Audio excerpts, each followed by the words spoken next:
اگلا شعر ہے کہ اس غزل کا خواجہ میرداد کی کہ جو کچھ کہ ہم نے کی ہے تمنا ملی مگر یہ آرزو رہی ہے کہ کچھ آرزو نہ ہو۔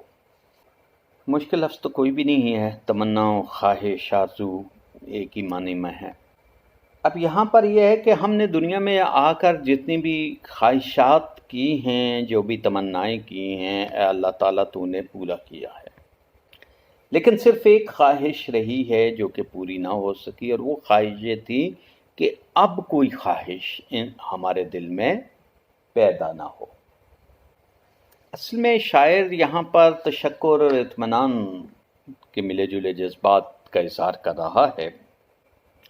صوفی یہ کہتے ہیں کہ اللہ تعالیٰ کے سوا دنیا میں کوئی خواہش نہیں ہو، اللہ کی مرضی کے سوا اللہ ہی نظر آئے جدھر جائیں آپ۔ اللہ تعالیٰ کا عشق پانا، اللہ تعالیٰ کے دل میں گھر کرنا صوفیوں کا واحد ارادہ یا مقصد ہوتا ہے۔ یہاں پر میرداد یہ کہتے ہیں کہ اے اللہ، ہم نے تجھ سے جو چاہا، جو خواہش کی، تو نے وہ ہماری خواہش پوری کی۔ جو مانگا، جو چاہا، تو نے ہمیں عطا کیا۔ بعض اوقات تو جو آپ مانگتے ہیں اس سے بھی زیادہ ملتا ہے۔ اللہ تعالیٰ نے تو اتنا دیا ہے کہ ہمیں احساس تک نہیں ہوتا، اور وہ جب چیز ہم سے چھن جاتی ہے تب احساس ہوتا ہے کہ وہ کیا ہمارے لیے اہمیت رکھتی تھی۔ انسان کی جان ہو گئی، انسان کے عزیز و اقارب ہو گئے، رشتہ دار ہو گئے، جب وہ ہوتے ہیں تو ان کی قدر نہیں ہوتی، جب وہ نہیں ہوتے تب ہم ان کے لیے روتے پیٹتے ہیں۔ تو اللہ تعالیٰ بن مانگے بھی دیتا ہے، چاہتا ہے جو آپ چاہتے ہیں تو وہ تو ملتا ہے۔ اللہ تعالیٰ کے پاس جب آپ کسی خواہش کا اظہار کرتے ہیں، جب کوئی دعا کرتے ہیں، تو اس وقت 3 طرح کے جواب آتے ہیں۔ نمبر 1 کہ لے لو، تم نے مانگی ہے، دے دیتے ہیں۔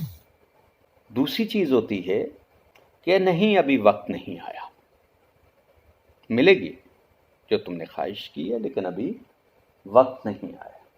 اور تیسری چیز کہ تمہارے لیے اس سے بہتر میں نے چیز کا سوچا ہوا ہے، یہ تو تم مانگ رہے ہو، یہ تمہارے لیے ٹھیک نہیں ہے۔ یہ 3 جواب ہیں اللہ تعالیٰ کے پاس۔ تو یہاں پر بھی یہی بیان کیا جا رہا ہے کہ اللہ تعالیٰ تو نے جب بھی تجھ سے مانگا تو نے ہمیں دیا، لیکن ایک خواہش پوری نہیں کی، اور وہ خواہش یہ تھی کہ اب دل میں کوئی خواہش نہ آئے۔ دراصل راضی برضا رہنے کی آرزو کا اظہار کر رہا ہے کہ میرے دل میں سوائے تیری محبت کے کوئی خواہش نہ ہو، جس حال میں تو رکھے اس پہ شکر ادا کروں، میں اس سے نکلنے کی خواہش نہ کروں۔ اے اللہ تعالیٰ، اگر مجھے کھانے کو نہ ملے تو مجھے کوئی خواہش نہ ہو، مجھے پینے کو نہ ملے تو کوئی خواہش نہ ہو، یہی خواہش ہے کہ میرے دل میں کوئی خواہش پیدا نہ ہو۔ ایک صوفی کی یہی سب سے بڑی آرزو ہوتی ہے کہ وہ جو کچھ اللہ دے وہ اسے لے لیا جائے، لیکن خود کوئی خواہش نہ کی جائے۔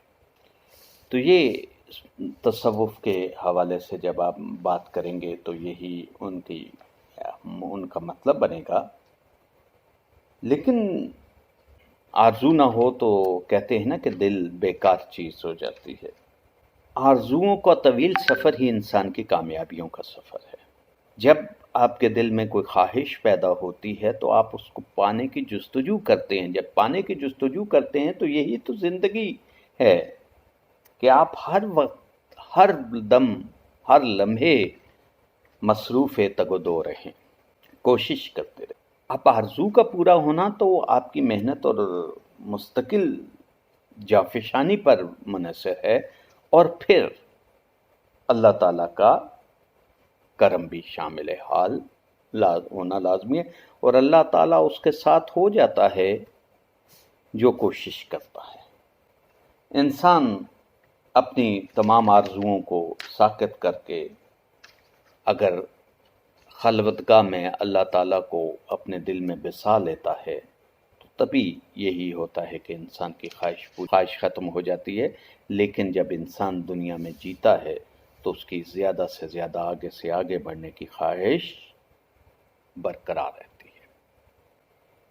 ایک شاعر نے تو یہ کہا تھا کہ سراپا آرزو ہونے نے بندہ کر دیا ہم کو، سراپا آرزو ہونے نے بندہ کر دیا ہم کو، وگرنہ ہم خدا تھے اگر دل بے مدعا ہوتے۔ یعنی کہ ہمارے اگر دل میں کوئی خواہش نہ ہوتی تو ہم خدا ہوتے۔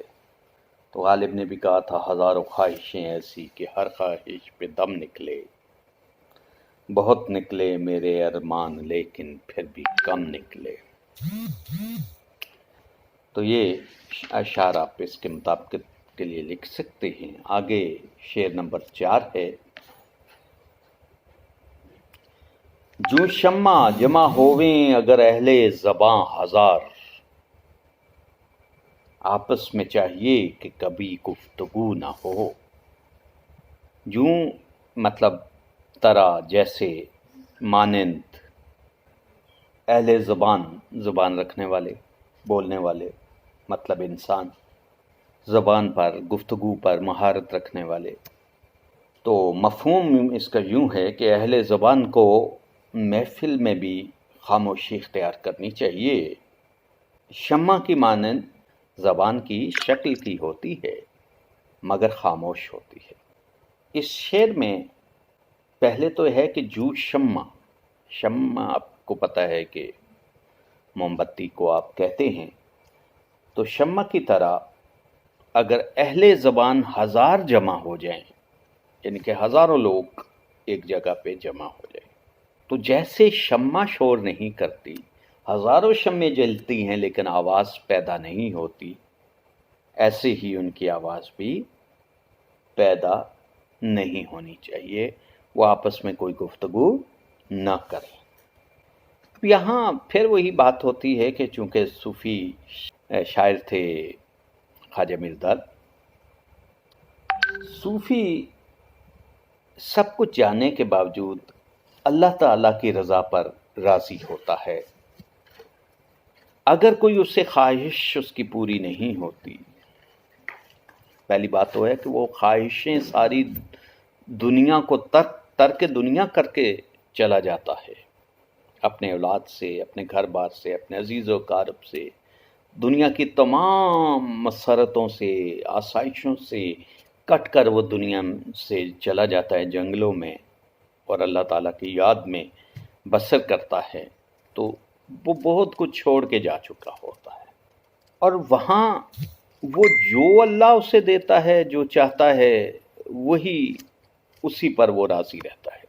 اس شعر میں بھی یہی ہے کہ جب آپ ہزاروں صوفیاء ایک جگہ پر جمع ہوں، لوگ اہل زبان ہے، بات کر سکتے ہیں، بات چیت کر سکتے ہیں، گفتگو کر سکتے ہیں۔ اب گفتگو ہوتی ہے جب گپ شپ لگاتے ہیں تو پھر پتہ نہیں کہاں سے کہاں پہنچ جاتی ہے، اللہ تعالیٰ کی یاد بیچ میں سے نکل جاتی ہے۔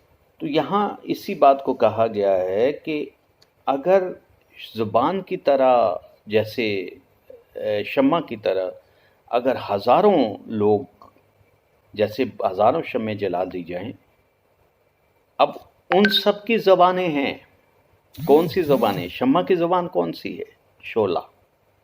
شعلے کی جو شکل ہے وہ زبان کی مانند ہے۔ یہ تشبیہ دی جاتی ہے شمع کو کے شعلے کو زبان کے ساتھ، کہ جیسے اس کی زبان ہے اور وہ چپ چاپ اپنی آگ میں جل جاتی اور شکوہ تک نہیں کرتی، اسی طرح اہل زبان کو بھی چاہیے کہ وہ خاموشی برتیں اور اپنی زبان سے کسی قسم کا کوئی شکوہ نہ کریں۔ تو تصوف کے آداب ہیں جو کہ اس شعر میں بیان کیے گئے ہیں۔ کئی بار ایسا ہوتا ہے مجبوراً انسان جو ہے وہ خاموشی اختیار کرتا ہے، مجبور ہو کر کیا کئی دفعہ راضی ہو کر بھی۔ شمع کو بطور مثال پیش کرنے کا میں نے آپ کو بتایا کہ شمع کی جو لو ہوتی ہے، جو اس کا شعلہ ہوتا ہے، وہ زبان کی مانند ہوتا ہے کہ جس طرح زبان رکھتے ہوئے شمع خاموش رہتی ہے، اسی طرح یہ لوگ جو زبان رکھتے ہیں انہیں بھی اللہ تعالیٰ سے کوئی شکوہ یا شکایت نہیں کرنی چاہیے، یا کوئی ایسی گفتگو نہیں کرنی چاہیے جس سے اللہ تعالیٰ کی ناراضی کا خطرہ ہو۔ تو آپس میں گفتگو نہ کریں، صرف اللہ تعالیٰ کی عبادت کریں۔ یہ زبان جو دی گئی ہے یہ اللہ تعالیٰ کی حمد و ثنا بیان کرنے کے لیے دی گئی ہے، نہ کہ باقی دیگر فارغ اور دوسری لغو باتیں کرنے کے لیے یہ زبان دی گئی ہے۔ درد نے ایک اور جگہ بھی یہ شعر کہا ہے کہ سر تا قدم زباں ہیں جو شمع گو کہ ہم، سر تا قدم زباں ہیں جو شمع گو کہ ہم، پر یہ کہاں مجال جو کچھ گفتگو کریں۔ سر تا قدم زباں ہیں جو شمع گو کہ ہم، شمع کی مانند جیسے سر سے لے کر قدم تک، پاؤں تک ہم زبان کی مانند ہیں، لیکن ہماری مجال نہیں ہے کہ ہم کوئی بات کر سکیں۔ پر یہ کہاں مجال جو کچھ گفتگو کریں۔ تو یہاں اسی طرف یہ اشارہ ہے کہ انسان جو ہے اس کا واحد مقصد اللہ تعالیٰ کا قرب حاصل کرنا ہے، مجاہدیں اور ریاضتیں کرنا ہے، معرفت کی منازل طے کرنا ہے، مصائب اور جتنے بھی تکالیف ہیں ان کو برداشت کرنا ہے، تب کہیں جا کر، اور خاموشی کے ساتھ، شکوہ شکایت نہیں ہونی چاہیے، گفتگو نہیں ہونی چاہیے آپس میں، ہزاروں لوگ جمع ہوں، بے شک کچھ بھی ہوں، یہ زبان اللہ تعالیٰ کی حمد و ثنا کے لیے وقف ہونی چاہیے۔ اس سے دنیاوی لہو و لعب کے کام نہیں ہونے چاہیے، یہی اس کا مقصد ہے بطور صوفی شاعر۔